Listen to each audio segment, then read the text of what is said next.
Vandana Sinha, let me begin with you. Your party has almost called it treason, what has happened today as far as the election process is concerned. I begin by asking you this question that, when the election process happens at a larger stage, let's say state or general elections, there's been a tendency of the opposition leaders to blame EVMs. Why should this charge that somehow the election process was not right and that is why your candidate lost be not taken in the same vein?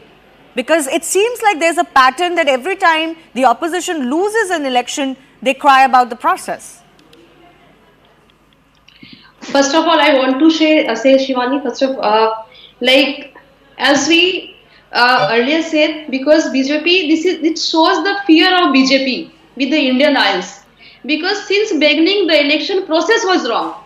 Because if you see, this is not this is a question of the election of a mayor or who win or who lost.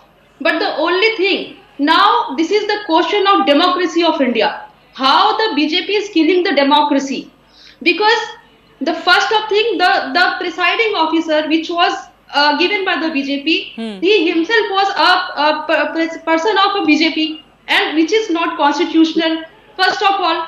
But one second. Why did you not object to the presiding officer before votes were counted? Because it was banned. It was banned by the BJP itself. You see. No, but you were there, part of the election process. Everybody is heard when.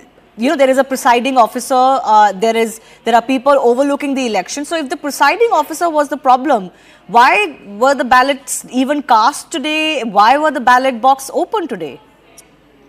Even though it was objected, but it was a modus operandi of the BJP since beginning. First, when the election was declared, that time he got in. But with the direction of the court when it was started, even if we all know that as per the process, there was an agent from all the parties. Yes. And it was the duty of the presiding officer to show the ballot to all the agent of the parties. It was not shown.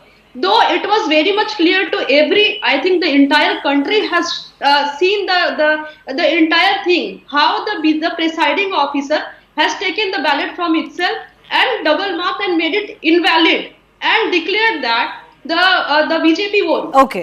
Can I just bring in Dr. Tayal on this? This is a very serious allegation that both the Congress and the Aam Aadmi Party have levelled on you. That there was direct connivance of the BJP, the way you rushed on to the seat, even before the process could be fully completed, everybody could have been satisfied. Those visuals are on the screen. How do you respond to this very serious charge that the presiding officer was favourable to the BJP and did not quite show these alleged invalid votes to the satisfaction of the opposition here? Thank you, Shivani. I think the first thing which Vandana has said, that the presiding officer itself was unconstitutional because he was of the BJP.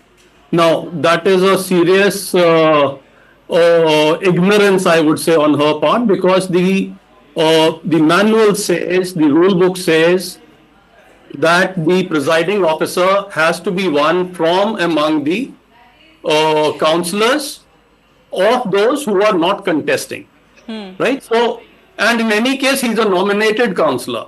So he was not contesting. To the court also, when it issued the directions, said Anil Masih would continue to be the presiding officer. So you are very right when you say that, why did you not object? They had gone to the court also said. Now, this is a very, this is something that is being done by Congress and AAP all the time. The question you raised, about the EVMs. So when the EVMs are there, the EVMs are bad. When they are not there, the ballot papers are bad. Interestingly, a few days back, Sam Petroda came online and said EVMs are bad, and Congress says he is the person behind the IT in India. And the man says that, okay, it has been such a long time, but we don't have time now to get into it.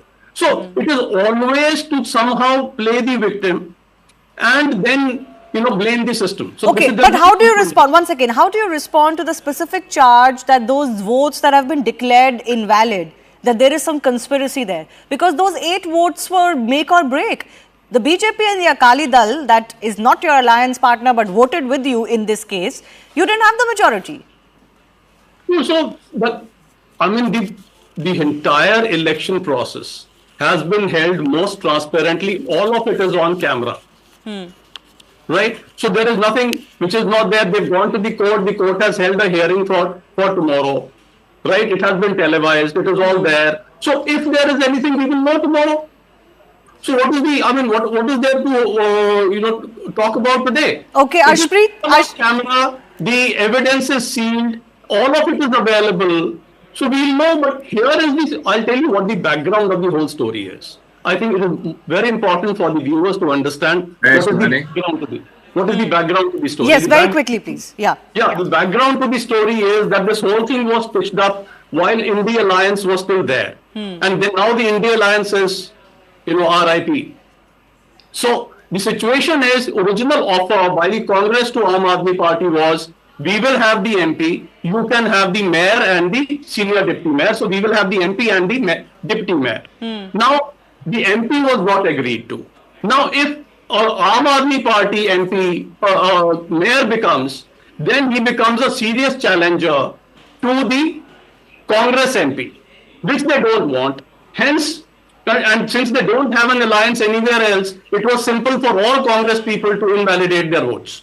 Arshpreet, that is something that, will be the natural assumption of a lot of people. This has happened before in such elections. It has happened in Chandigarh elections in the past, that party men, women don't always vote according to party lines. They either abstain to let a candidate win, or there are invalid votes. Why should, because of the situation of the India Alliance in Punjab particularly, because of the fact that AAP and Congress don't particularly see eye to eye when it comes to these alliances, why should anyone doubt that these votes would have been invalid? Could have been internal sabotage. Thank you very much, Shivani, for the question. I'll answer all your questions. I just humbly request that I be given a minute and a half uninterrupted. One, India witnessed an attack on our democracy in broad daylight, and the Bharatiya Janata Party has clearly undermined our democracy, our law, the constitution, and the electoral process. Now let's look at the chain of events, Shivani. We had 20 votes in totality. The Bharatiya Janata Party had 15 votes in totality. First, on the 16th of January, the Municipal Corporation's secretary falls ill. Then on the 18th of January, the presiding officer falls ill. And the elections get delayed, they get postponed. Now, I'd like to ask the Bharatiya Janata Party this question, that if today the BJP spokesperson was ill, wasn't feeling good, then somebody else would have been sent. Shivani, if you were ill, some other anchor would have hosted the show. If I was ill, some other spokesperson from Congress would have come. But the date that was decided was the 6th of February. Now, this huge gap, this huge time duration, everybody knows it for a fact why so much time was bought. Number two. Why? No, we don't know. No, one second. Don't assume we know. Please explain. I'll answer, Shivani. I'll answer. There's a pattern. There's a history of the Bharatiya Janata Party. And I'll go to that as well. I'm coming to it, all of it. Number two. The Honorable High Court then had to intervene. Now, this goes on to suggest that something was wrong. Therefore, the High Court had to intervene. And the date was made 30th of January. The Honorable High Court had categorically directed that at 10, it begins. But the direction was undermined. It started after a delay of 30 minutes. Number two, the presiding officer, Mr. Anil Masih, has he not been the ex-president of the Minority Morcha of the Bharatiya Janata Party? And this is wrong to suggest that it hasn't been objected to. It's been objected in the court. It's been objected to. But the courts didn't buy that argument. One second. So what? If the courts did buy the argument that there shouldn't be this big of a delay, this big of a gap. Number two. Second, you've already made 3 points. It's number 4 now. Please, you have to end after this. Yeah. So the case has already been mentioned, and the case would be taken up tomorrow. I was there in the courtroom when this matter was taken up, and just one thing, Shivani, अगर ऐसे Bharatiya Janata party जीत भी जाती है ना, तो democracy में आप इसको जीत नहीं कहेंगे, आप लोकतंत्र की इसको हार कहेंगे. Okay, Arshpreet, you made your points. I've given